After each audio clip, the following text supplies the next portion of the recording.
Hey, good morning. Yes, it is. It is Friday, April 4th. So you notice my voice is back a little bit better today. Yesterday it was terrible. But I thought we'd go into talking about is it viable to do the used parts market? So stay tuned.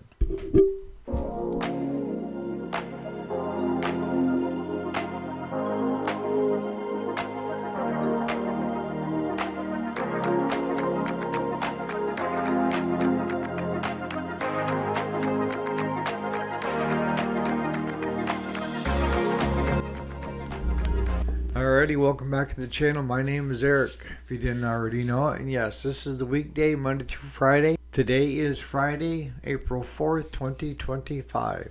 So what are we going to be talking about today? Well, it's one thing that a lot of people have asked about, and that is there money in the used parts market? You know, with the donor machines you end up with, the abandoned machines you end up with, does it have any value?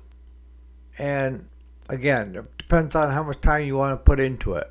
The problem stems with, let's say you want to do eBay and Amazon or just eBay, doesn't matter. And you're trying to get into that market of selling rims and tires and rims and so forth. What's going to kill you is the fees that are charged and the shipping costs. And if you don't really know what you're doing, you can go backwards in a hurry. All right?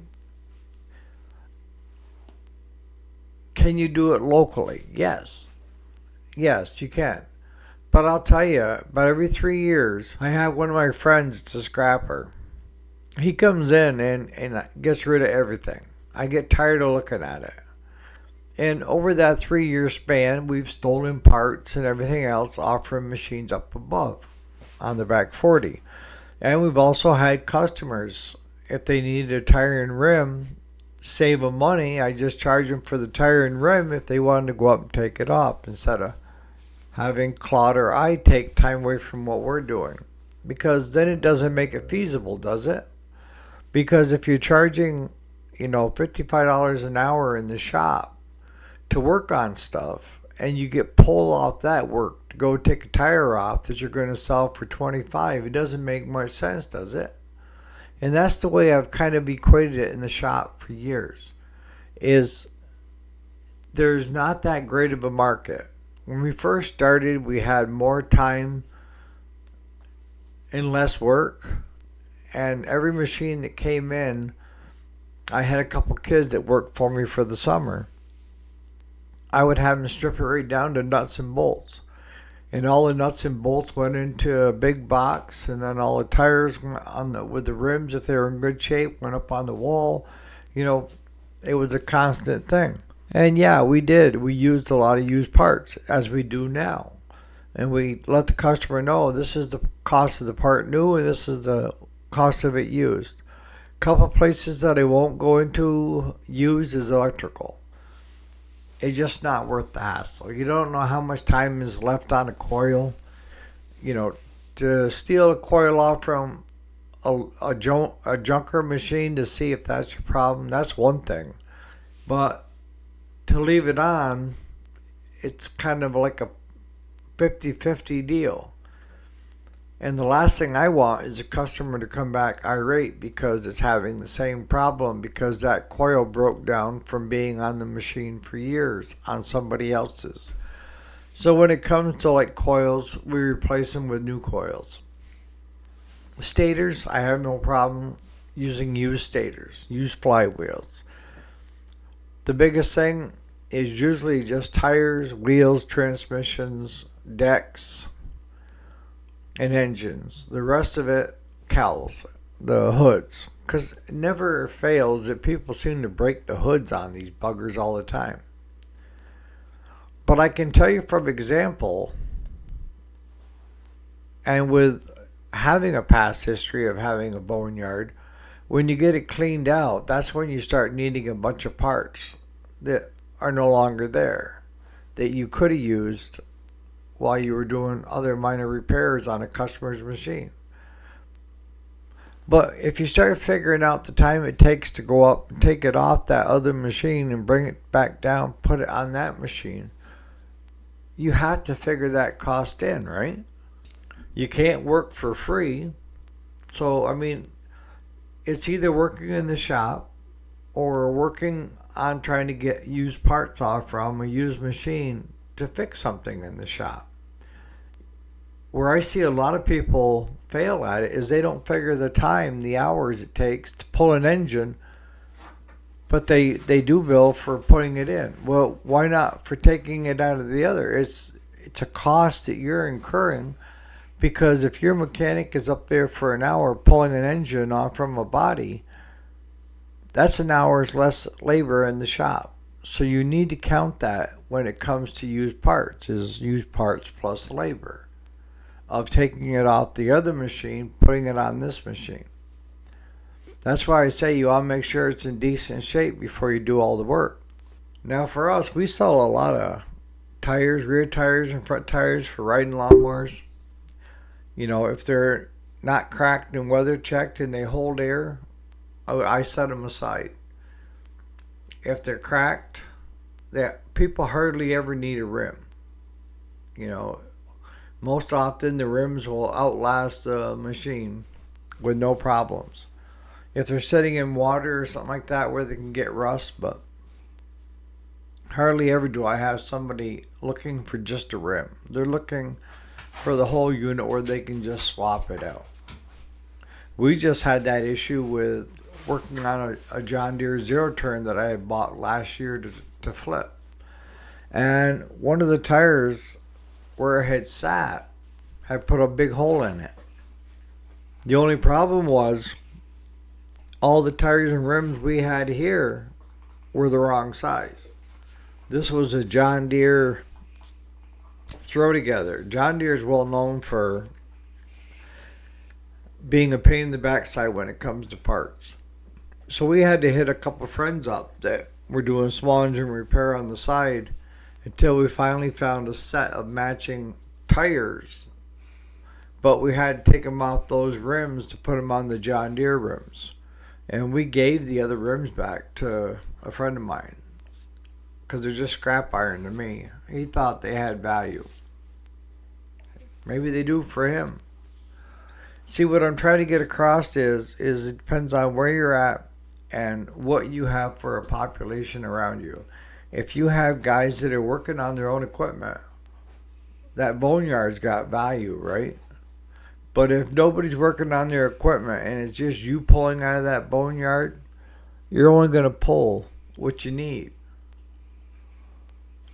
And what we find a lot of times is Claude says, might better just stick it up on the hill. We know where it is if we need it. So we stop pulling engines unless we absolutely need one. It still has value. I mean, it was over $6,000 in just scrap prices on the last time that the friend of mine came in with his excavator and thumb and put everything in containers, and we split it 50-50. I know you should probably have gotten more, but this is the way I've done with my friend for years. And he does it so I don't have to deal with nothing other than having him put the cold cash in my hand. And he always does a bang up job of doing extras when it comes to cleaning up more area than he needs to. And the last time he was here, he was pushing over junk trees, everything else to open up the lot better. So, I mean, it's a trade-off. He does more than just come in and grit the scrap. Now, as I mentioned yesterday, that if you have like midwinter to spring where it's slow in the shop, now we've taken, and we won't do a Frankenstein build, and that is putting a different engine into a different machine without the customer wanting it that way. If we're going to put it out front for sale, I need to keep the stuff that came in it, okay? That means finding the exact twin engine if the engine's bad in it. Just swapping out the engine and then having it so that you can pedal it in the spring for extra money to cover the cost of not having the work in the shop. You know, it's one thing if you're busy, but it's another thing if you've got slow times of the year that you know are going to be slow, that you utilize your parts on the hill to try to offset the costs of running the shop every month, from payroll to lights to heat, you name it. So we do. In late winter, early spring, we're up on the hill with the skid steer, bringing down units that we think we could put together or get running without a lot of time and money into it, to pedal as entry level or low level lawnmowers, riding lawnmowers for customers. And we've taken good engines off push mowers and put them on good bodies where the engines were kaput. You know, it's all about the bottom dollar in the end. Is how can you utilize that boneyard to get as much value out of it as you possibly can. You know, it's not just about acquiring crapola everywhere. I've seen some guys that were hoarders. There's a difference between having a boneyard and being a hoarder. A hoarder is if you still have stuff from 20 years ago in that boneyard and you're unwilling to let it go. Time to clean house. And actually, a friend of mine was telling me that a dealer friend of his has still got brand new riders from the 50s still in the crate. What? I know. What I can tell you is that the way it used to be and the way it is now is totally different. The way it used to be, we used to sell a lot of used parts. And we used to use a lot of used parts on customers' machines to save them money, right? But now we're in that generation and where the life of the lawnmower isn't that long in comparison to what it used to be. It used to be an investment, and now it's just a means to an end, mowing the yard. And more people are going to having somebody else do it for them instead of enjoying out there mowing the yard.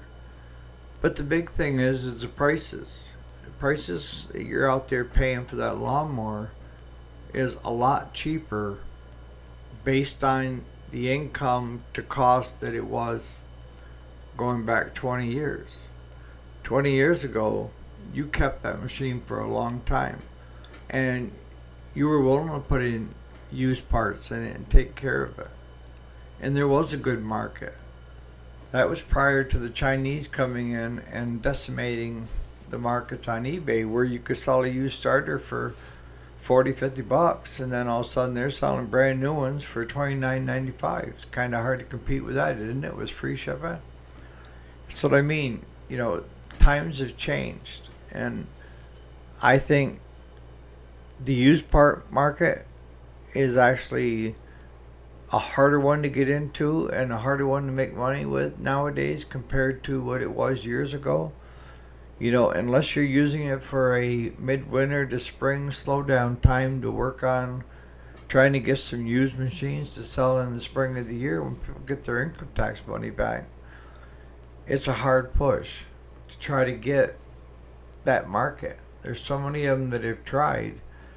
And I see people on eBay selling used parts, and I know they're going backwards on it, but y'all gotta learn sometime, right? So on that note, in the comments, put what your thoughts are on it, what you're seeing in your area.